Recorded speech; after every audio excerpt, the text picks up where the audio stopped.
ئێوارەتان باش بینەرانی یازیزی پێشەنگ TV. خۆشحاڵم من بنار مستەفا بۆ شەمەیەکی تر دێمەوەلاتان بۆ پێشکەشکردنی بەخشی ڕستەوخۆی بەرنامەکانی پێشەنگ TV. ئازیزان بەرنامەکانی ئەمڕۆمان 12 نۆڤەمبەری 2022 پێک هاتووە لە چەند تەوەرێکی جیاواز. سەرەتا وەک زۆر جاری تر نمونەی مانگرتن و خەباتی جۆراوجۆری بزوتنەوەی کرێکاری لە سەرجەمی جیهانەوە ئاشناتیمان لەگەڵدا پەیدا کردووە. ئەم جارە ئاشنای بزوتنەوەیەکی کرێکاری و مانگرتنیەک کە کرێکاری سندیکای کرێکاریانی خزمەتگوزاری گشتی لە کەنەدا ڕاگەاندووە تاوتوێ دەکەین و ئەزموونی لێوەردەگرین. پاشان سەبارەت بە ڕەوشی ئێران و ئەم ئاراستەی ئەم ڕووداوانە بۆ کوێ دەڕوات تاوتوێ دەکەین و سەبارەت بەو پشتیوانی فراوانی کە لە دەرەوەی ئێرانەوە ڕوو بە ئێران بۆ ئەو فرۆشانە جەماوەریەی کە ئەنجام دراون لە ماوەی ڕابردوودا ڕێپۆرتاژێکتان بۆ ئامادە دەکەین. ئێوەش دەتوانن بە سەرنج و تێبینی و پرسیارەکانتان بەشداریمان لەگەڵا بکەن و ئەو سەرنج و تێبینی و پرسیارانێک کە ئێوە دەیخەنە ڕوو ئاراستەی میوانانی بەرنامەکانی دەکەین. لەگەڵمان بن بۆ بەرنامەکانی ئەمڕۆمان.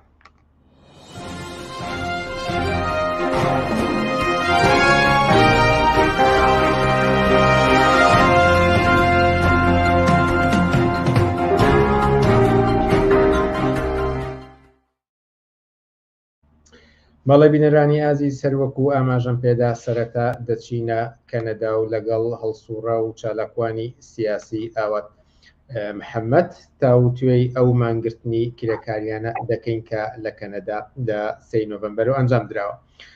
هاوڕێوات ئێوارەت باش و سپاس بۆ ئەم دەرفەتەی پێداین. ئێوارەی خۆت باش کاک بنار، من سپاسی تەلەڤیزۆنەکەدانەکەم تەلەڤیزۆنی پێشەنگ بۆ ئەم بوارە. ئەمێ لەوە دەست پێ بکەم کە ئەوەی کە ئێستا لە کەنەدایە کرێکاران دەستیان کردووە بەوەی کە ئەمان بگرن و سندیکای گشتی کرێکارانی کەرتی خزمەتگوزاری ئەم مانگرتنەی ڕەنگادووە بۆچی دەگەڕێتەوە؟ بۆچی دەست برا بۆ مانگرتن؟ بەڵێ پێشەوەی جواب وەڵامی پرسیارەکە بمەوە ئەمێ یەکشت ڕاست بکەمەوە. ئەم مانگرتنە لە مقاتعە یان بڵێن لە هەرێمی ئۆنتاریۆیە، وڵاتی کەنەدا چەند هەرێمەکەیەک لەوانە هەرێمی ئۆنتاریۆیە. لە هەرێمی ئۆنتاریا هی کرێکەرانی خزمەتگوزاری سەر بە وەزارەتی فێرکردن یان خوێندن کە ماوەیەکی زۆرە، یعنی تقریبا لە مانگی ئەپریلی پێشەوە ئەم کرێکارانە لێرە بزنی کرێکاری کۆنتراکتی دەستە جەمعیان هەیە بە کۆمەڵیان هەیە لەگەڵ خاوەنکارە.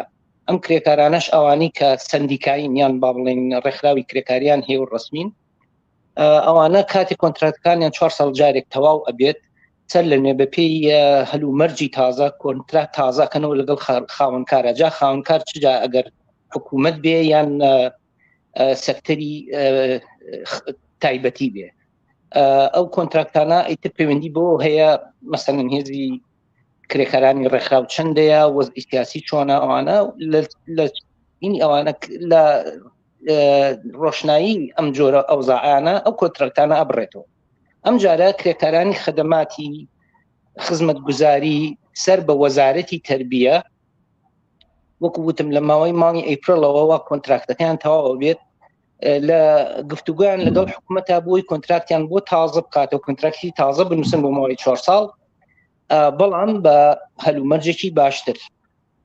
چونکەم ئێستا خاڵێکی زۆر جەوهەری لەم مانگرتنە ئەوەیە کە باری ژیان و گرانی شتومەک و با بڵێن وەزعی ژیان چۆتە سەرەوە، شتومە گران بووە لە بەرەو کرێکاران، بۆ بە تایبەتی کرێکارانی خەدەمات کە پیاڵێن CUPE کرێکارانی خەدەماتی وەزارەتی تەربیە یەکێکن لەو سێکتەرانەی کە کەمترین کرێوەرەگرن لە چاو سێکتەرەکانی ترا. بۆیە داوای زیادکردنی کریان کرد بە ڕێژەیەکی بەرز لەگەڵ حکوومەتە کەوتنە گفتوگۆ. ئەو ڕێژەی کە ئەوان داوایانە کرد لە هینی ئەخیرە بەپێی هەواڵەکان لە حدودی لە 11 کرێ زیاد کرێ، بەڵام حکوومەت تەنها لە 2.5 بۆیان ڕازی بوو، یعنی لە 2.5 کریان بۆ زیاد بکە. ئەمە شوای کرد کرێکاران ڕوو لە مانگرتن بکەن. ڕازی نەبن بەو زیادکردنە. ئەوەی کە لە سەدا 2.5 بۆیان زیاد کردووە هەڵبەت ئەمە زۆر کەمترە لەو ڕێژەی کە خۆیان داوایان کردبوو 1/5 ئەو ڕێژەیەکە خۆیان داوایان کردو، بەڵام بە بۆ چوونی ئێوە ئەوەی کە دەستیان بردووە بۆ مانگرتن ئەم مانگرتنە چەندێ بەرحەقە یان کۆمەڵگەی کەنەدا چەندێک ئەم مانگرتنەی پێقوبوڵە ئایا لە پشتی کرێکارانن؟ ڕاستەکەی باڵێن وردەکاری ئەم باسە ئەمانگەێنێ بەوەی تۆزێک وردەکاری نەک هەموو شتێک ئەمانگەێنێ بەوەی کە ئایا خەڵک چەندە، بەڵێ پشتیوانێکی زۆر فراوانی نەک بەگشتی خەڵکی با بڵێن دایک و باوکانی قوتابیان، چکم ئەمانە ئەو کرێکاران کە مەسەلەن فەڕاشی قوتابخانەکانن کە کتێبخانەی قوتابخانەکان ئەبڕێنەوە ئەبن بڕێوە کە کاری سکیوریتی قوتابخانەکان لە ئەستۆگرن یان یارمەدەری مامۆسایانن بۆ کە پێ ئەڵێن کاروباری قوتابیان لە قوتابخانە سەرەتایی و ناوەندەکانە کە دیارە دەوڵەت خاوەن کارە با بڵین کرێی ئەمانە ئەدات با بڵین موچەخۆری دەوڵەت حسابن، بەڵام وەکو وتم بۆ هەموو موچەخۆرێک لێرە کۆنتراکت تازاکرێتەوە چەند ساڵ جارێک ئەمان لانی کریان زۆر کەم بوو و ژیانی زۆر چۆتە سەرەوە لەبەرەوە کاتێک داوای ئەم یارمەتیە ئەم هینیان کرد دوو فاکتەر هەبوو. یەکەم چوونەسەری وەزعی ژیان هەڵاوسانی نرخەکان، دووەم کرێکاران ئەم حکوومەت وەسیلەیەکی بەکارهێنا بۆ ئەوەی ڕێگە بەمانە بگرێت، چونکم لە ئایندە حکوومەت چاوی لەوەیە کە ناڕزایی کرێکاری ڕوو لەسەر ئەبێت سپەرە ئەگرێت، چونکم وەزعی ژیان و گوزەران قورستر بووە لەبەرەوە ویستی لێرە گورزێکی کوشندە بووە سێنێ لە با بڵێن یەکێتی کرێکارانی QP با بڵێن خەدەمات کە هینێکی بەکارهێنا قانونێکی فەرعی لە دەستوری ئۆنتاریۆیە کە ڕێگە ئەدا بە خاوەنکار حەقە مافە ئەساسیەکانی کرێکاران قۆرق بکە، ئەویش بەوەی حەقی مانگرتنیان لێ بسەنێتەوە. بەم بەشە لە قانون ویسیان کە ئەو بەشە لە قانون چۆنە ئەوەیە کە مانگرتن بە نایاسایی ڕائەگەیەنێ ئەگەر کرێکاران هەر بچن بۆ مانگرتن بەپێی ئەم قانونە کرێکارانی QP ئەبوایە هەر یەکەیان بۆ یەک ڕۆژ هەر ڕۆژێک $4,000 غەرامە بدەن و ڕێکخراوەی QP ئەوڵن کرێکارانی خزمەت گوزاری ئەبێ بۆ هەر ڕۆژێک $500,000 غەرامە بدە. ئەمە سەدایەکی زۆر و دەنگیکی زۆری لە ناو بزوتنەوەی کرێکاری و خەڵکیش بەگشتی بە تایبەتی بزوتنەوەی کرێکاری، چونکم بزوتنەوەی کرێکاری و ڕێکخراو کرێکاران چاویان لەوەیە کە قەراردادەکانیان تەواوە بێت، کۆنتراکتەکانیان تەواوە بێت، ئەبێت تازی بکەنەوە کەواتە ڕوبەڕووی حکوومەتێکە بنەوە کە ئەم حکوومەتە تقریبا نەک تقریبا زۆر بەوازحی بوو حکوومەتی مەسرور بەرزانی وایە تێگەی حکوومەتی ئەمنی و بەکارهێنانی پۆلیسی و قانونی قەمعی و ئەم جۆرەشتانە. لەبەرەوە کرێکاران بە کۆمپلی بەدرێژێکی فراوانی چاوەڕوان نەکراو پشگیریەکی زۆر سەرسەختانەی ئەم مانگرتنی کرێکارانی QPیان کرد و لەگەڵیانە هاتنە سەرجادا و یەکێک لەوانە کە کرێکارانی با بڵێن نەقابی کرێکارانیان بڵین یەکێتی کرێکارانی ئۆتۆمبیل سازی لە ڕۆژی یەکەمە هاتن $100,000 پێشکەش کرد بە نەقابی کرێکاران بۆ ئەوەی کاروباری ڕخراوەکان بەرزەوە.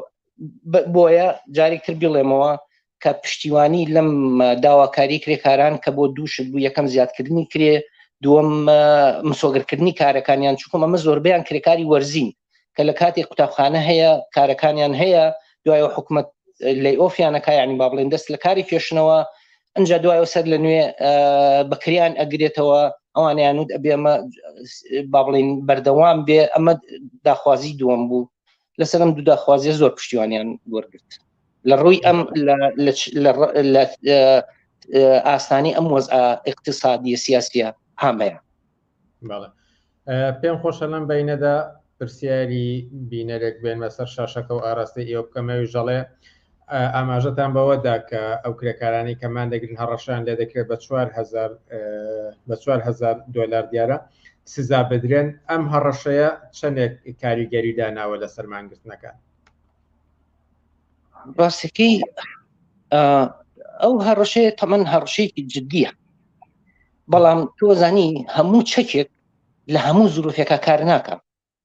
ئەم چەکی هەڕەشەی بە ناقانونی یاسای ڕاگەیاندنی مانگرتن چەند ساڵێک لەمو پێش هەر حکوومەتی ئۆنتاریۆ ئەم حکوومەتی با بڵێن پارێزگاران یان با بڵێن محافزین بەکاریان هێنا دژی مامۆسایانی سەرەتایی نەقابەی مامۆسایانی قوتابخانە سەرەتاییەکان و با بڵێن ئەندامانی خۆیان و لانگرانی حکوومەتی ڕاستڕەویان هێنا سەر تەلەڤیزۆنەکان و کەناڵە خەبەرەکان بۆ پشتگیریکردنی حکوومەت و هەندێکیان مامۆستا زۆر پارە وەرەگرێت. ئەمە یەک. دوو، ئەو وەختە ئەم هەڵاوسانە ئابوووریە، ئەم هەڵاوسانی نرخ گرانبوونی باری ژیان لە ئارایانە بوو.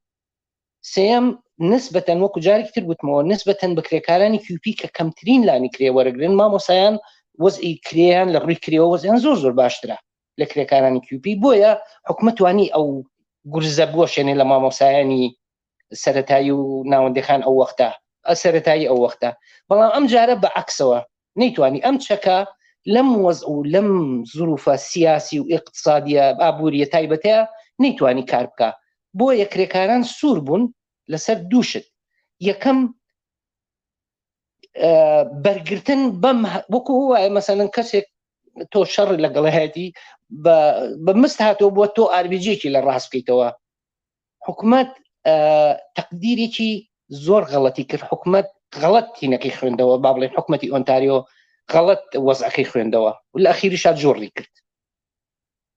من لە نووسینێکی بەسیتان ناوە جا حکوومەتی ئۆنتاریۆ دیارە حکوومەتی تریشەیە کە حکوومەتی سەراسەریە لیبراڵەکان بەدەست لیبراڵەکە ئەوانیش هاتنە سەر خەت وتیان ئەمە دژی بەڵگەنامەی ماف و ئازادیەکانی خەڵکی ئۆنتاریۆیە بە کوردەکەی خولە چەخماخی حەقیقی لە خولەی چەخماخساز ڕاست بۆ وتی ئەوە کارێکی خراپت کردووە. ینی حیزبی هەردوو حیزبی بۆرژوازی لیان بوو بە شەڕ لەسەر ئەم کارە.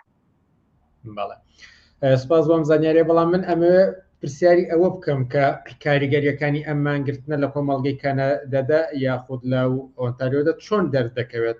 چی سەکتەرێک دەگرێتەوە؟ یان ئەگەر ئەمە زیاتر درێژە بکێشێت لە کۆمەڵگەدا چی زیانێک چی دەرئەنجامێکی لێکەوێتەوە؟ بنەریان ئەم ساڵی بە تێگەیشتنی من ساڵی 2023 ساڵی چوونەسەری مانگرتن و ناڕزایەتە کرێکارەکانە بێت. چونکم بە هۆیەکی زۆر سادەوە ئەویش کە ئەوەیە کە وەزئی گوزەرانی کرێکاران و موچەخۆران بە گشتی بە نسبەیەکی ئێژگار بە ڕێژەیەکی ئێژگار بەرچاو هاتۆتە خوارەوە لە بەرامبەر هەڵاوسانی نرخەکانە. یعنی ئێستا هەڵاوسانی نرخ حکوومەتی کەنەدا ئەعلانی کردووە کە نزیکی لە سادا هەڵاوسانی نرخەیە، بەڵام بە پێی هەندێک راپۆرتی غەیری حکومی ئەو هەڵاوسانە لە سا 25 بەرەو ژوورە. دیارە حکوومەت لەم جۆرە حاڵتانە بۆ هێواشکردنەوەی و کەمکردنەوەی ناڕزایەتی خەڵکی و کرێکاران و موچەخۆران درۆکە پەنابەتە بەردرۆ. بۆیە ساڵی 23 ساڵی ناڕزایەتی بێ بەرامبەر بکرێ، چونکم کرێ ئەبێ لە پای ژیانێکی مناسیبە بێ خەڵک بتوانێت food on the table دەدی ئینگلیزەڵێ نان بخاتە سەر سفرەی ئێواران. بەڵام کە ئایا وەزئی ژیانیان هاتە خوارەوە ئەوانیش داوای زیادکردنەکەن ئایا هەموو حکوومەت و چ با بڵێن قتاعی خاص و چ قتاعی حکوومەتی ئایا جوابگۆ بن بەم داخوازیانی کرێکاران و موچەخۆران؟ لێرە ساڵی 2023 بە تاکید ساڵێکی پڕ بەرز و نزمی ئەبێ، ساڵێکی گەرم ئەبێ لە ڕووی ناڕزایەتی کرێکاران و موچەخۆرانەوە. خاڵی دووەمیش ئەوەیە تەسیری ئەم هینە وەکو وتمان هەموو ڕێکخراوە کرێکارەکانی کەنەدا لە ماوەی 2 دەیەی ڕابردوودا بە شکلی ئەم جارە کە ڕێکخراوێکی بچووکی وەکو کیوپی کە تەنها 50,000 ئەندامیان هەیە 55,000 ببوورە کە ڕێکخراوێکی ئێژگار گەورە نییە، ئەم یەکێتیە کرێکاریە یەکێتی ڕێکخراوەکان نەهاتۆتە کاوە لەو پێش. چونکم کرێکاران و خەڵکی موچەخۆر ئەو وەزع تازەیە ئەبینن چاویان لەوەیە کە چی لە پێشە چی لە ڕێیە. بۆیە ئەم جارە با بڵین قوربانی یەکەم کە حکومت ویستی بیکیا بە قوربانی حکومەتی ئۆنتاریۆ کە QP بوو زۆر قایم هاتنە پشتی، یعنی هەمبەستگیکی کرێکاری ئێژگار گەورە هاتەکایەوە کە سەدای هەبوو لە سەرانسەری هەموو کەنەدا و ئەمریکای باکووریشە. وەک دوا پرسیار کرێکاران لە کوردستان هەڵسوڕاوانی بزوتنەوەی کرێکاری لە کوردستان ئەتوانن چی وانەیەک، چی دەرسێک، چی ئەزمونێک لەم ئەزمونەی مانگرتنی کرێکاران لە ئۆنتاریۆ وەرگرن؟ ڕاستێکی بێژگەلەوەی کە حاڵ و ئەحواڵی با بڵێن چینی کرێکاری کەنەدا فەرقێکی زۆر بەرچاوی هەیە لەگەڵ حاڵ و ئەحواڵی چینی کرێکاری کوردستان کە وەکو تۆ پرسیارەکەی دەربارەی، بەڵام لەگەڵەوەشا یەک شتی مشترک هەیە. شتە مشترەکە ئەمڕۆ دوێنێ و ئەمڕۆ بۆ ئایندەش ئەوەیە ڕێکخراوبوون. کرێکار بەبێ ڕێکخراوبوون بریتیە لە برغوویەکی بچووک لە ئامێری بەرهەمهێنانی کۆمەڵایەتیە کە لە بەرامبەر خاوەنکارە جای خاوەنکار حکوومەت بێ یان سێکتەری تایبەتی بێ، ناتوانێت هیچ ماف و با بڵین دەستکەوتێک بەدەست بهێنێ، ناتوانێت. ڕێکخراوبوون کلیلی ئەم کارەیە. دیارە لەسەر ڕێکخراوبوونیش هین زۆرە، قسە زۆرە، بەڵام من تەنها بە کورتی باسی دەبوون. کرێکارانی کوردستان و کرێکارانی هەر شوێنێکی تر لەم دنیاە کە من پێم وتی ئەمە سدای لە ئەوروپا بیستراوە، سدای لە هەموو شیمالی ئەمریکا بیستراوە کە لە ڕۆژێکی ترا لە کاتێکی ترا ئەمە وەکو هەر مەسەلەن ناڕزایەتی کرێکاری زۆر زۆر عادی بوو، ئاسایی بوو کە لەگەڵ خاوەنکارە و دوایە چوونە سەر مێزی مفاوەزات و ئەم داوای ئەوەنە نسبەت زیادکردنی کرد و ئەوەنەیە داوردە و پێگە هاتن لە وێنەکە و ئەبڕایەوە لە خەبەرێکی کورتا باسەکرا. بەڵام ئەم وەزعە تازەیی قەیرانی ئابووری کە زۆرێک لە با بڵین ئابووری ناسان حتا چاوەڕێ ئەکەن بەرە قەیرانی ئابووری سەراسیمە بچێ، سەراسەری و سەراسیمە لە ڕووی ئەم وەزعەوە ئەم هینە ئەهەمیەتی وەرگرت و هی دووەمیشی کە لە خاڵ یەکەماوتم تەنها ڕێکخراوبوون و سووربوون لەسەر ڕێکخراوبوون توانی ئەم دەستکەوتە بۆ کرێکارانی QP بەدەست بهێنێ کە ئەم پشگیرە بەرفراوانە حکوومەت قەراری نایەساییکردنەکەی ئیلغا کردەوە بە کوردەکەی هەر هەموو بەڕێی پێچایەوە. حکوومەت بەڕێی ئێستا ئەمڕۆ پریمێر واتە بابڵین سەرۆکی حکوومەتی ئۆنتاریۆ کە ناوی دەک وەردە ئەمڕۆ ئەڵێ ئێمە خزمەتکاری کرێکارانی لە کاتێکە کە بەڕاستی پاشەکشەی پێکرا. بەڕێز ئەوە محەممەد زۆر سپاس بۆ ئەم دەرفەتەی پێداین و بۆ ئەم زانیاریان و بۆ چونانە سەبارەت بە مانگرتنی کرێکاران لە کەنەدا. من مەمنون، سپاس. زۆر سپاس بینەرانی ئازیز بۆ ئەو سەرنج و تێبینی و دەستخۆشیانەی کە کردتان. وچانێک دەدەین و پاشان کۆتا بەرنامەکانی ئەمڕۆمان لێرە بەدواوە ئەو کاتێک کە ماومانە سەبارەت بە فرۆشانە جەماوەریەکەی ئێران دەبێت کە هەم چاوپێکەوتن هەم راپۆرت و هەم باسکردن لەوەی کە چی کراوە دەکەین. وچانێک و دەینەوەلات.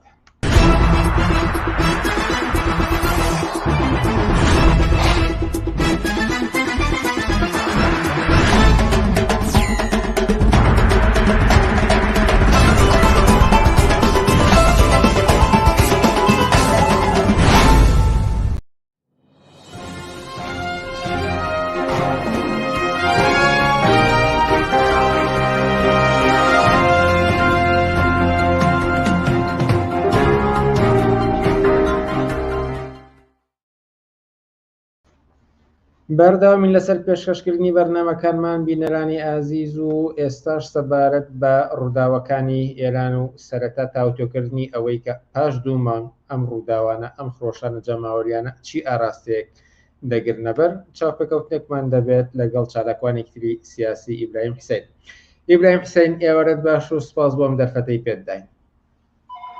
ئێوارەی ئێوەش باش و زۆر سپاس بۆ ئەو دەرفەتەی کە ڕەخسانتان و سڵاو ڕێزم هەیە بۆ بینەران و بیسەرانی تەلەڤیزیۆنەکەتان تەلەڤیزیۆنی پێشە. ئەمێ لە پرسیارێکی سادەوە دەست پێ بکەم کە 2 مانگە پاش کوشتنی مەحسا ئەمینی خرۆشانێکی جەماوەری لای هەندێک کەس دەبترێت کە وێنە لە ئێراندا دەبینین. لە ڕوانگەی ئێوە پاش 2 مانگ ئەتوانین چ جۆرە خوێندنەوەیەک بۆ ئەم فرۆشانە جەماوەریە بکەین؟ ئەوەی کە هەمومان نەیبینین و هەستی پێەکەین وەکو واقعیەتەوەیە کە کۆمەڵگای ئێران، چینی کرێکار، ژنان، داوانی ئێران بڕیاری ئەوەیان داوە کە دەبێ ئەم ڕژێمی کۆماری ئیسلامیە بڕوە و ئەو بزوتنەوەی هەلومەرجەکە گەیشتوتە ڕۆژ بە ڕۆژەوەی کە دەیبینین ئەوەیە کە هەلومەرج تونتر دەبێتەوە، مەجال و فرسەتی گەڕانەوە هەم لە بەردەم خەڵک و چینی کرێکار و لاوان و ژنانی ئەو کۆمەلگایە نامێنێت، هیچ دەرفەتێک بۆ گەڕانەوە نامێنێت و هەم لە بەردەم جمهوری ئیسلامی و دەوڵەتی کۆماری ئیسلامی ئەو دەرفەتی گەڕانەوە و پاشەکشەکردنە نامێنێ. بەرحاڵ ئەوەی کە دەبینرێ ئەوەیە کە نە کۆمەڵگای ئێران، نە چینی کرێکار و ژنان و لاوانی ئێران دەتوانن بگەڕێنەوە پێش هەلومەرجی ئەو ڕووداوانە و نە کۆماری ئیسلامی دەوڵەتی ئیسلامیش دەتوانێت بگەڕێتەوە و هەلومەرجەی کە پێش ئەو خڕۆشان و هاتنە مەیدانە فراوانەی کە ئەمڕۆ لە ئێرانە ئەیبینین. ئەو هەلومەرجە گەیشتوتە ئەو جێگایەیە کە مەسەلەی مانەوەی جمهوری ئیسلامی کردوتە حاڵەتێکی ناممکن، ئەوەی کە چی ڕوو ئەدات دوای ئەمە چی ڕوو ئەدات و هەلومەرج بەکوێ ئەگات، ئەمە پرسیارە ئەساسیەکەی. بەڵام ئەوەی کە دیارە ئەوەیە کە ئەو هەلومەرجە بە قەتعی ناتوانێت بگەڕێتەوە پێش ڕووداوەکانی ئەو دوایە. دیارە خودی و بزوتنەوەی سەرنگونیەی کەمڕۆ لە ئێران هەیە، ساڵانێکە هەیە، بەڵام هەلومەرجی تازە ئەو فاکتەرە تازانەی کە لە دنیا و ناوچەکە هاتوونەتە گۆڕ، ئەو فەرسەتەی خۆڵقاند کە جەماوەری کرێکار و زەحمەتکێش و ژنان و نەوەی لاوی ئەم کۆمەلگای ئەمڕۆی ئێران قاتعتر لێبڕاوتر بۆ یەکلاکردنەوەی تەکلیفی ئەو کابوسی کۆماری ئیسلامیە بێنە مەیدان. ئەوەی تا ئێستا دەبینرێت کە هیچ حیزبێکی سیاسی وجودێکی با بڵێن سەرەکی نییە لەم فرۆشانە جەماوەریەدا، بەڵام ئەگەر لە ئاسی بسووتنەوەیە بڕێک فراوانتر تەماشای بکەین، هەست دەکەی تۆ کە بۆنی چی بزوتنەوەیەکی زیاتر بەسەردا زاڵە، یاخود ئەگەر بە یەک ڕستە بیکە زیاتر بەلای چەپە یان بەلای ڕاستە ئەم فرۆشانە جەماوەریە دەبینرێت؟ ئەوەی کە وەکو واقع دەبینرێت و بەشێکە لە تایبەتمەندی ئەم هەستان و خڕۆشانە جەماوەریە ئەوەیە کە بزوتنەوەیەکە داوای ڕۆشتن و لە کۆڵبوونەوەی دەسەڵاتی هێزێکی ئیسلامی کۆماری ئیسلامی ئەکات، داوای ژیانەکات، داوای ڕیفاهەکات، داوای سکولاریزمەکات، داوای ڕزگاربوون لە کابوسی دەسەڵاتی ڕەشی کۆماری ئیسلامی ئەکات. و ئەو بزوتنەوەیە کە بەڕێکەوتووە وەکو دەیبینین وەکو هەموو ڕۆژێک مەسەرەن لە قسە و دەربڕین و حتا لە شەوەی دەرکەوتنیدا دەیبینین بزوتنەوەیەکی ئازادی خوازە، بزوتنەوەیە کە داوای سکولاریزمەکات، داوای ڕزگاربوون لە دەسەڵاتی دین و ئەحکامی کۆنەپەرستانەی دینی ئەکات. ئەمە جەوهەری ئەو بزوتنەوەیە، واتە ئەم کۆمەلگایە بۆ هاتۆتە مەیدان لە بەرامبەر شتێکە کە نایەوێ، ئەوەی کە نایەوێ ئەم جمهوری ئیسلامیە دەسەڵاتی کۆماری ئیسلامیە، قانونەکانیەتی، ڕێوڕسمەکانیەتی، هەموو ئەو شتانەیەتی کە تایبەتمەندی جمهوری ئیسلامی لە حیجابیەوە، لە ئەمر بە معروف و نەهی عن المنکەریەوە، لە دادگایەوە، لە دەسەڵاتیەوە، لە سەرکوتیەوە، لە کۆنەپەرستیەکەیەوە، هەموو ئەوانە ئەو شتانن کە ئەو کۆمەلگایی هێناوەتە مەیدان و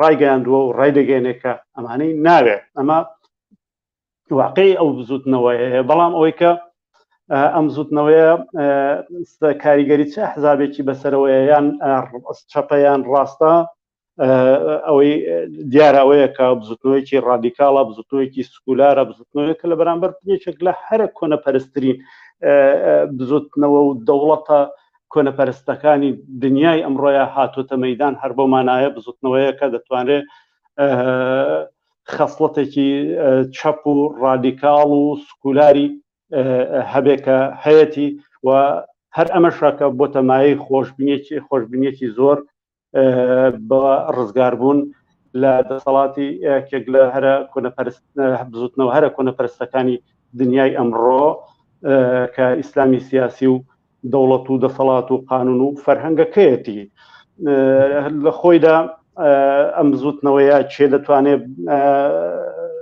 بیکا بە هێزی خۆی یان چێ دەتوانێت بگەێنێ بە دەسەڵات و سەرنجام چێ دەتوانێت ئەم نایە گەورەیەکە ئەو بزوتنەوە نەویستنە گەورەی کە ئەمڕۆ هاتۆتە مەیدان بخاتە خزمەتی پرۆژە سیاسی و کۆمەڵایەتیەکەی خۆی پرۆژە چینایەتەکەی خۆی ئەمە باسێکی ترە بە بڕوای من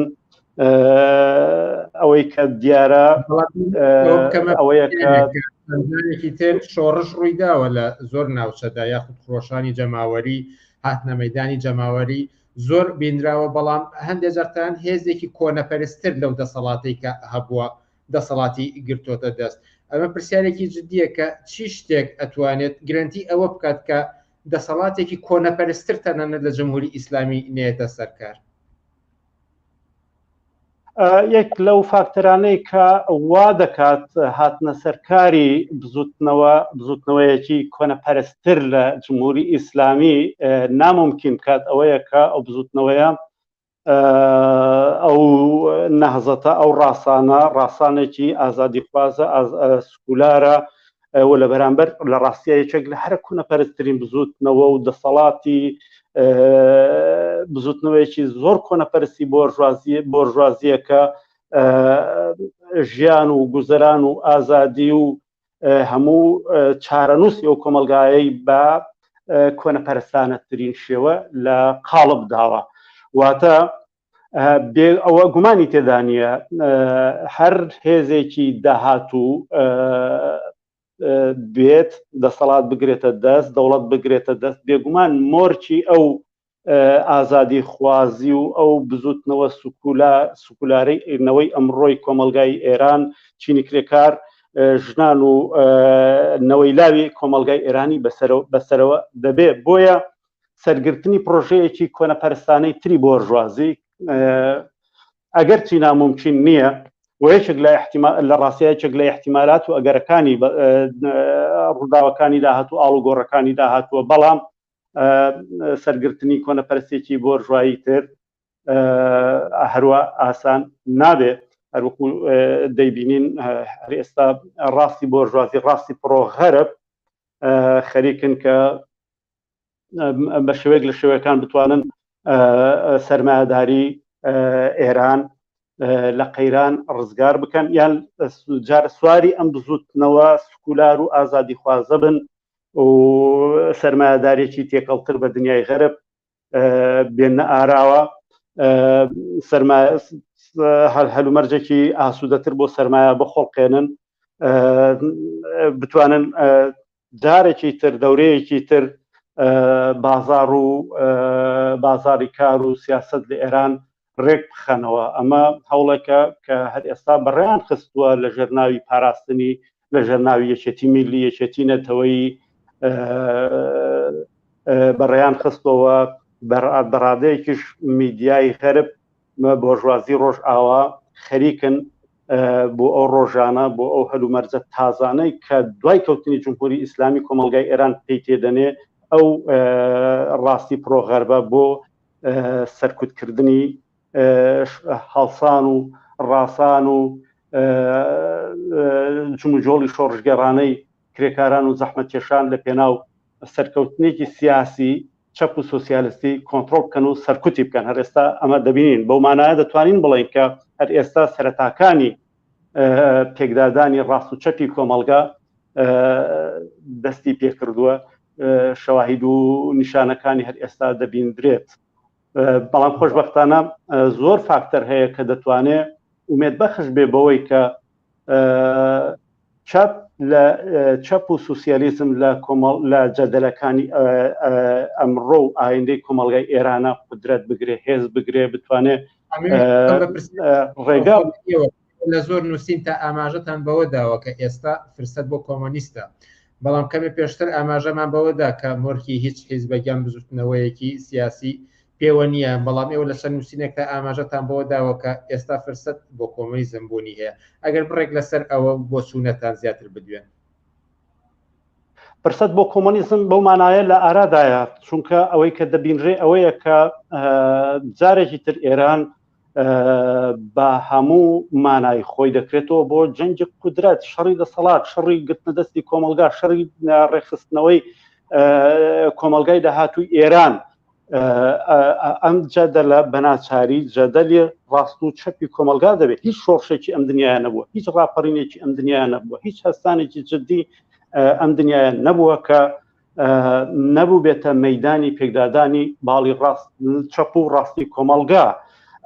ئەوەی کە ڕێگا ئەدات ئەم جارە چەپی کۆمەلگا کۆمۆنیزمی تەبەچینی کرێکار، ئەو کۆمۆنیزم ئازادی خواز و ڕادیکاڵە بتوانێت دەورێکی چارەنووساز بجێڕێ. ئەوەیە کە خەتێکی ڕوونی هەیە، بەرنامەی دنیایەکی باشتری هەیە، چەپێکە کۆمۆنیزمێکە کە هەر لە سەرەتاوە بەوە هاتۆتە مەیدان کە هیچ خۆشباوەڕێکی بە بۆژوازی نەبووە، بە هیچ بەشێکی بۆژوازی متەوەهم نەبووە، بە هیچ تێگەشتێکی بۆژوازی لە ژیان لە ئاڵوگۆڕ خۆشباوەڕ نەبووە.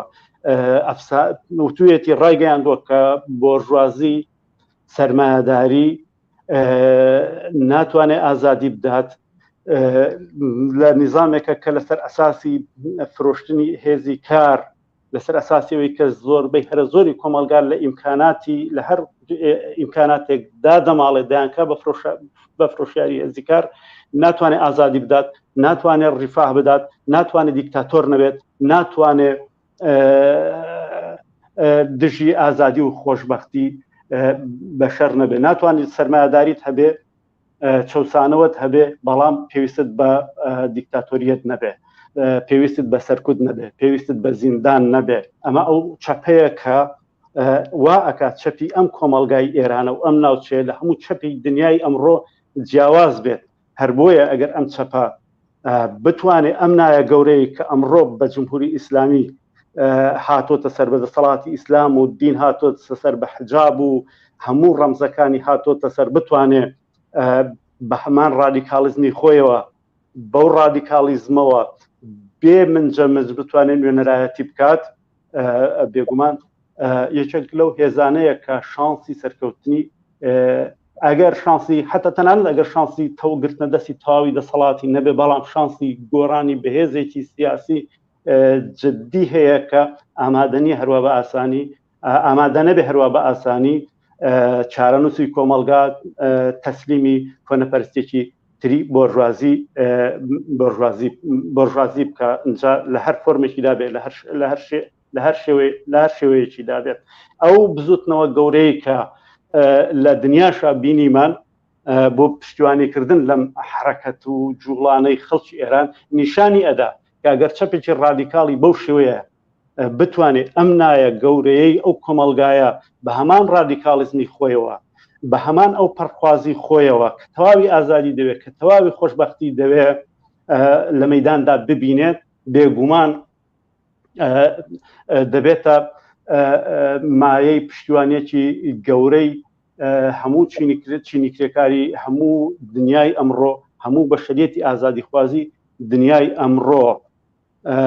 مەسەلەکە بە تەواوەتی پەیوەندی بەوە هەیە کە ئەم چەپە ئەم کۆمۆنیزمە بێ کەمکردنەوە بێ ئەملاو ئەولا پڕ بە پڕ بتوانێت ئەم نایە ئەم زوتنەوە گەورە نەویستنەی کە ئەمڕۆ لە ئێرانە دەستی پێ کردووە نوێنەرایەتی بکات. وەک دو پرسیار دەمەوێت سەبارەت بە ڕۆڵی ئەمریکا پرسم کە لە خۆرهەڵاتی ناوەڕاست و لە جیهان بەگشتی پێگەیەکی فراوانی هەیە و چەند ڕۆژە بەر لە ئێستا بایدن وتی کە ڕێگە نادەین خەڵکی ئێران بەتەنها بێت. ئەکرێ ئەمە وەکو ئاماژەیەک تەماشا بکەین کە ئەوان دوور تەماشا دەکەن و ڕەنگە هەست بۆ بکەن کە جمهوری ئیسلامی ئێران دەڕوخێت و دەسەڵاتی داهاتوو سەهمیان تایدا هەبێت. ڕاگەاندنەکانی دەوڵەتی ئەمریکا و بۆرژوازی غەرب پەیوەندی بەوە هەیە کە هەلومەرجەکە بەکوێ گەشتووە، ئایا بەڕاستیەکی هەلومەرجەکە گەشتوتە ئەوەی کە لە خێری ئیسلامی جمهوری ئیسلامی بگوزارێن ئەگەر بێگومان ئەگەر بۆرژوازی جیهانی بۆرژوازی ئەمریکا بەو قەناعەتە بگەن کە ئیتر کۆماری ئیسلامی لە عۆدەی سەرکوتکردنی ئەم مەوجە نایەت، بێگومان دەبێ بگەڕێن بۆ پەیداکردنی ڕێگای تر بۆی بتوانن ئەو بزوتنەوەیە کۆنتترۆل بکەن و لەباری بەرن و ئەو هێز و کاراکتەرانە ئامادە بکەن کە بتوانێت ئەو ڕۆڵە بجێڕێت. ئەوەی بە هەر ڕادەیەک ئەم هەلومەرجە بڕواتە پێشەوە، بە هەر ڕادەیەک مەسەلەی مانەوەی کۆماری ئیسلامی ناممکنتر ببینن زیاتر بیر لەوە ئەکەنەوە کە دەست بکەن بە ئامادەکردنی ئەو پیلانانەی کە دەتوانن ئەو هێزانە ئامادە بکەن کە لە ئایندەی ئێرانە لە ئایندەی دوای کەوتنی کۆماری ئیسلامی بتوانن بچنە پشتی هەر ئێستاش ئەو کاراکتەر و ئەو هێزانیان هەیە کە بتوانن بۆ ئەو گێڕانی ئەو ڕۆڵە ئامادەیان بکەن. بەڵام تا ئەو کاتێک کە ئەم هەلومەرجە لێکلانە بۆتەوە بە احتیاط و حەزەری زۆرترەوە ڕەفتار دەکەن. بەڵام ئەوەی کە ئەوان خەڵکی ئێران بە تەنیا جێنایەڵن قسەیەکی پوچە، چونکە بارحاڵ هەمومان دەزانین کە کۆماری ئیسلامی بۆ خۆی ئامادەکراوی دەستی بۆرژوازی غەرب بوو بۆ سەرکوتکردنی شۆڕشی یەکەمی ئێران، ئەگەر تعبیرێکی دروست بێت. هەر کاتێک کە بزانن کە جمهوری ئیسلامی ناتوانێت ئەم مەوجە بەرپێ بگرێت، ئەم ڕادیکالیزمە بەرپێ بگرێت، بێگومان دەچنە پشتی و هێزانەی کە خۆیان دایان ناوایان ئەو کاراکتەر و هێزە بۆرژوازیانەی کە دەتوانن ئەو ڕۆڵیان پێ بەسپێرن و مەبەستیشیان لە خەڵکی ئێران دیارە زۆرترمە ئەو هێزانەیە کە خۆیان پێیان باشەوە لە مەسبەر بەشێکن لە هێزی چینی بۆرژوازی ئێران بۆ کۆنتترۆلکردنی هەلومەرجەکە و نەجاتدانی سەرمایه‌داری و دەوڵەتی بۆرژوازی لە لێدانی گەورەتر و ڕیشەی تر و شۆڕژگەڕانەتری خەڵکی ئێران. ڕەنگە مەبەستیان لە طبعاً وەختێکەوان باسی خەڵکەکەن، خەڵک مەقولەیەکی ناوێکی ڕەمزێکە بۆ ئەو هێزانەی کە خۆیان قەرارە بەیانی بیانکەن بە نوێنەری خەڵکی ئێران. بۆ نمونە سەڵتەنە تەڵەبەکان، جمهوری خوازەکان، ئەو کارەکتەرانەی کە ئێستا لە دەرەوە خەریکن باسی اتحادی ملی و یەکێتی نەتەوەی ئەوانەکەن، مەبەستیان زۆرتر لە خەڵکی ئێران کرێکار و زەحمەتکێشی ئێرانیە، ژن و لاوی ئێرانیە کە داوای ڕزگاری ئەکەن، داوای ئازادی ئەکەن، داوای خۆشبەختی ئەکەن، بەڵکو ئەو هێزانەیە کە بەیانی هەم مەموریەتی سەرکوتکردنی هەر هەستانێکی شۆڕژگەڕانەی ئێران داهاتوی ئێرانی پێ بسپێرن، هەمیش تەرەف حیسابی ئەوان بێ بۆ بەڕێخستنەوەی ئابووری و سیاسەتی سەرمایه‌داری لە ئێرانە. ئیبراهیم حسین چالاکوانی سیاسی، زۆر سپاس بۆ ئەم دەرفەتەی پێداین و لە بەرنامەکانی ئەمشەوی پێشنگ تیڤیدا ئامادەبوون. منیش زۆر سپاسی ئێوە دەکەم و سپاسی ماندووبوونتان دەکەم و ڕێز و سڵاوم هەیە. زۆر سپاس. ئازیزان، هەر سەبارەت بە ئێران لە یەک هەفتەی ڕابردوودا وەکو درێژایی دوو مانگی ڕابردوو چالاکی جۆرا و جۆر لە سەرتاسەری جیهاندا بۆ پشتیوانی لەم خڕۆشانە جەماوەریە ئەنجام دراوە. هاوکارانمان ڕاپۆرتێکیان ئامادە کردووە بەشێک لەو خۆپیشاندان و دەربڕینی هاوپشتیەی لە چەند وڵاتێکی ئەوروپا وەکو بەریتانیا، سوید، ئەڵمانیا هەتا دوایی ئەنجام دراون. فەرمونێرەدا بینەری ئەو راپۆرتە بێت.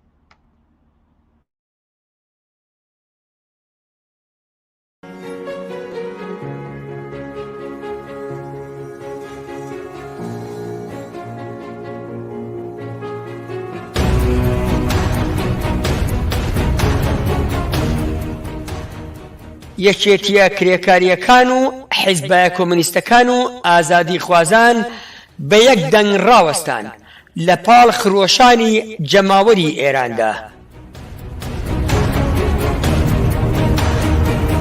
خرۆشانێکی جەماوەری گەورە لە ئێراندا کە بە ناڕەزایەتیەکانی ژنان لە ناوچەکە و جیهاندا دەناسرێت بە دژی هارترین ڕژێم کە جمهوری ئیسلامی ئێرانە لە کاتێکدا لەگەڵ سەرکوتێکی وەحشیانەی ئەو ڕژێمە دواکەوتووە دژی کرێکار و دژی ژن و مەدەنیەتەی کۆمەڵگە ڕوبەڕوە، بەڵام 50 ڕۆژی ناڕەزایەتی تێپەڕاند و بە ئیرادەیەکی شوڕژێڕانە و ئازایانەی سەراسەری خەڵکی ئێرانەوە و ڕۆژانە ناوچە جیاوازەکانی ئێران دەنگی ناڕەزایەتی دەردەبرن و پەیوەست دەبن بەو خرۆشانە جەماوەریە و نادەڵێن بۆ دکتاتۆر و خامەنەیی، نا بۆ سەرکوت دەڵێن چ دەسەڵاتی شابێت یان مەلا. ژن ژیان ئازادی و بەڵێ بۆ ئازادی و ئازادی دەڵێنەوە. ئەم بزوتنەوە ناڕەزایەتیە ئەگەرچی هێشتا لە سەرەتادایە و چینی کرێکار وەک هێزی پایەی شۆڕش بۆ ئاڵوگۆڕی ڕیشەیی نەهاتۆتە مەیدانەوە کە ئاخرین گورزی ڕوخان لە ڕژێمی ئیسلامی دەدەن. بەڵام ئەم هێزەی ئێستا لە مەیداندایە ترسی نەک خستۆتە بەردەم دەسەڵاتی هاری ڕژێمی ئیسلامی لە ئێران، بەڵکو ترسی خستۆتە دڵی سەرجەم کۆنەپەرستی لە دنیادا.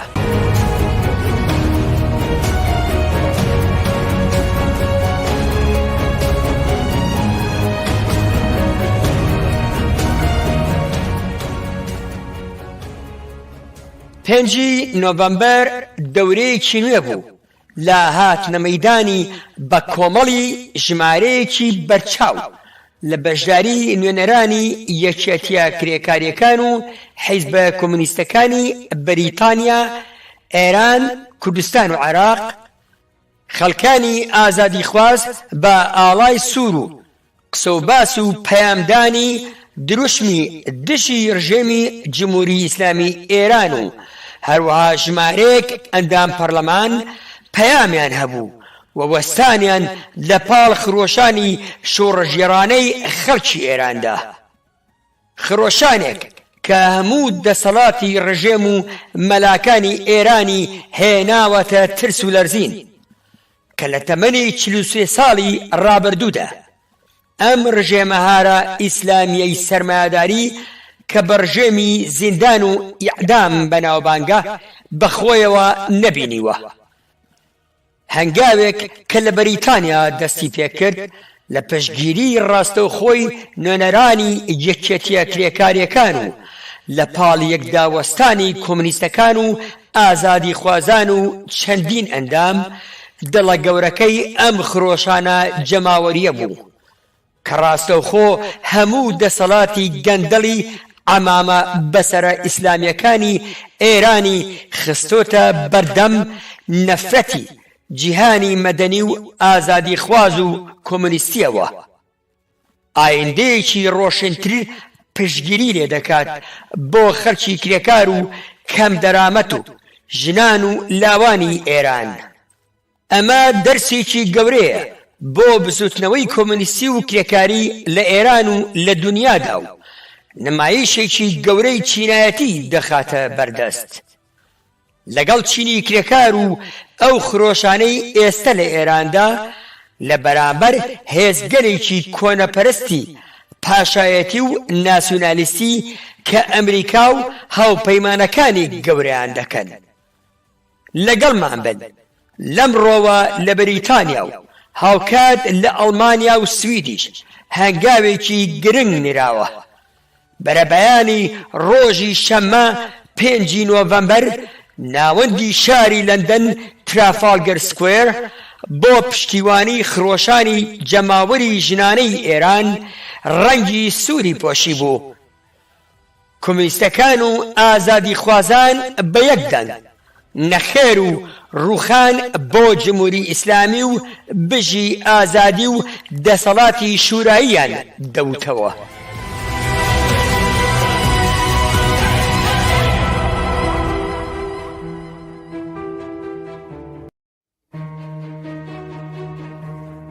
لەگەڵمان بن بۆ بینینی بەشداری ژمارەیەک لە نوێنەرانی یەکێتیە کرێکاریەکان لەم خۆپیشاندانەی لەندەندا کە لە قسەکانیاندا دەنجی ناڕەزایەتیان بە دژی ڕژێمی جمهوری ئیسلامی دەربڕی و وەستانیان لە پاڵ خواستەکان و ناڕەزایەتیەکانی ژنان و خەڵکی ئێران و کرێکاران و مامۆستایاندا.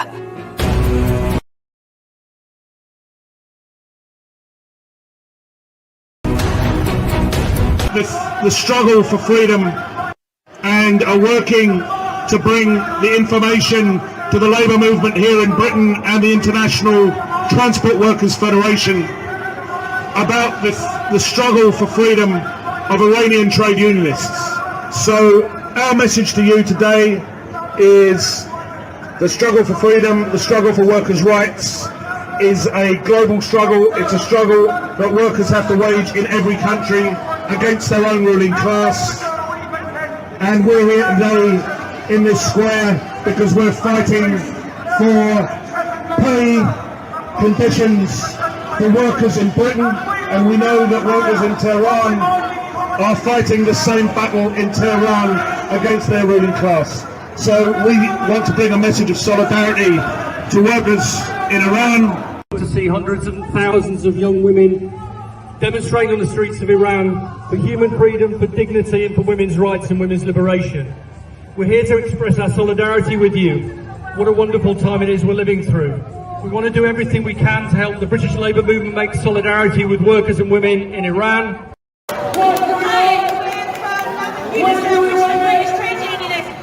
And we want to create solidarity from the British Trade Union movement and call on the British Trade Union movement to stand with Iranian women and stand with Iranian workers for their rights against the Islamic regime. We're here from Lambeth Unison. We are here to say solidarity with your struggle, with the fight for women's rights in Iran and everywhere, as well as the fight for workers' rights, for trade union rights, for democratic rights, and to build a world all together across the world with no more oppression, no more pain, no more suffering, and a world in which we can all be free and equal. Solidarity. I just want to come briefly and say solidarity. We're fighting over pay and pensions in the University College here. All our struggles are linked, and we hope you win your battles. Yeah, solidarity, folks.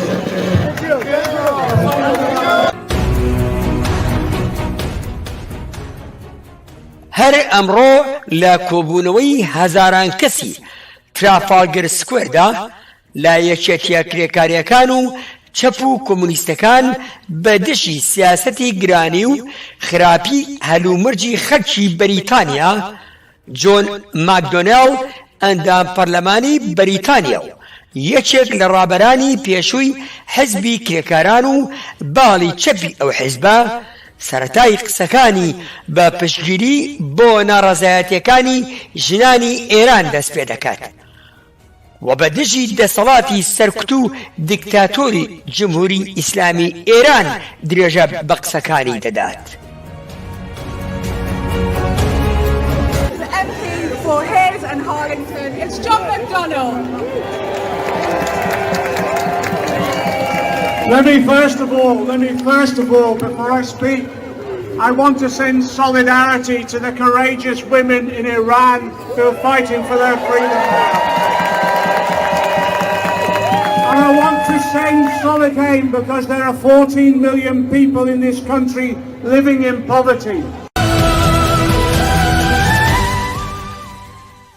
هاوکات هەر لەم ڕۆژەدا جێرمی کۆربن ئەندامی پەرلەمان و سکرتێری پێشووی حزبی کرێکارانی بەریتانیا و ڕابەری چەپی ناو ئەو حیزبە لە ناو ئەو کۆبوونەوە جەماوەریەدا کە چاوپێکەوتنی لەگەڵ دەکرێت هاوپشتی خۆی بۆ خرۆشانی جەماوەری ئێران و ژنان دەردەبڕێت و دژی سەرکوت و کوشتارەکانی جمهوری ئیسلامی ئێران قسە دەکات. The trade agreement we have to ensure those human rights are respected. Women in Iran have been disgracefully and disgustingly treated, and the demonstrations in Iran are a sign of the Iranian people wanting their peace, their justice and their social justice as well. Thank you all for coming along today. Thank you for your struggle and thanks for your solidarity. Thank you everyone.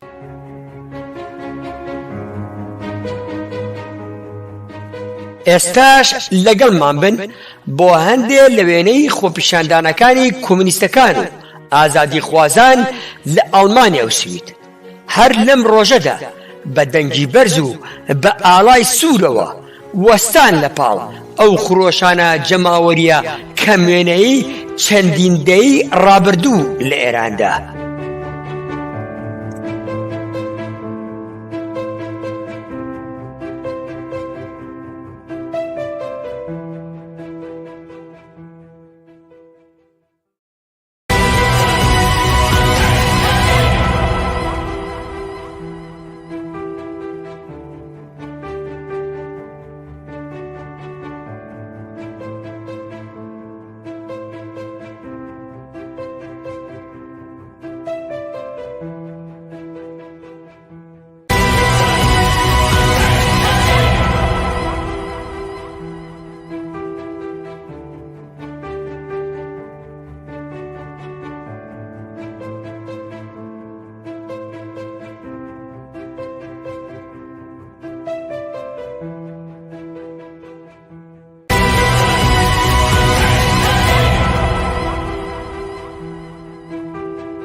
بەڵێ بینەرانی عەزیزەوە ڕاپۆرتێ بوو سەبارەت بەو چالاکیانەی کە لە دەرەوەی وڵات بۆ پشتیوانی داخڕۆشان و جەماوەری ڕاپەڕیوی ئێران ئەنجام درابوون. ئازیزان 7 نۆڤمبەری ئەم ساڵ دروست 105 ساڵی تێپەڕەن بەسەر شۆڕشی ئۆکتۆبەردا. ساڵی ڕابردوو لە یادی 104 ساڵەی شۆڕشی ئۆکتۆبەردا سەرنجی پێشەنگ دۆکومنتێکی 4 دقەیی ئامادە کردبوو سەبارەت بەو شۆڕشە. بەو دۆکومنتە بچووکە دووبارە پیشانی دەدەینەوە و کۆتایی بە بەرنامەکانی ئەم هەفتەیەمان دێنین. بینەری سەرنجی پێشەنگ سەبارەت بە شۆڕشی ئۆکتۆبەر بن و تا هەفتەی ئایندا کاتێکی خۆش بۆ هەموو لایەک و هەرشاد و سەرکەوتوبن.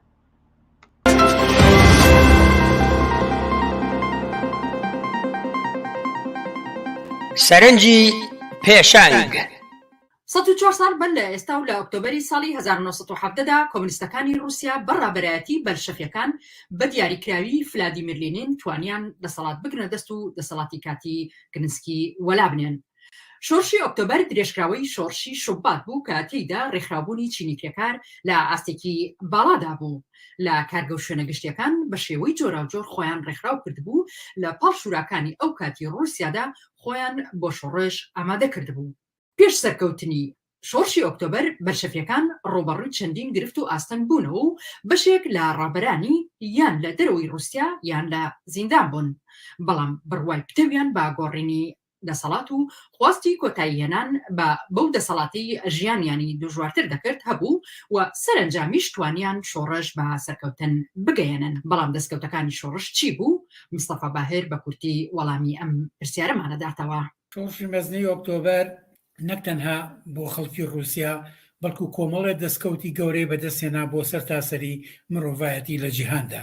یەکەم بەهۆی ئەم شۆڕشەوە جەنگی جیهانی یەکەم ڕاگیرا، بەهۆی ئەم شۆڕشەوە زەوی بەسەر جوتیارانەدا بەشکرا، بەهۆی ئەم شۆڕشەوە کرێکاران توانیان کە بەرپرسیارەتی پرۆسەی بەرهەمێنان بگرنە ئەستۆی خۆیان، یەکسانی هەمەلایەنەی بینی ژنان و پیاوان، بیمەی بێکاری، بیمەی تەندروستی، بیمەی خانوبەرە، بخۆڕایکردنی کارەبا لەسەر تاسەری رووسیادا، بخۆڕایکردنی پرۆسەی خوێندن لە سەر تاسەری رووسیادا، مافی پەنابەرێتی، مافی نەتەوەکان بۆ چارەنووسی خۆیان و جگە لەمانە کۆمەڵە دەستکەوتی گەورەی تری بۆ سەرجەم خەڵکی رووسیا و کولی مرۆڤایەتی. لەو پرسیارەش گرنگتر ئایا جارێکتر کۆمونیستەکان دەتوانن هاوشێوەی شۆڕشی ئۆکتۆبەر شۆڕشێکی تر لە بەرژەوەندی چینی کرێکار بەسەرکەوتن بگەێنن؟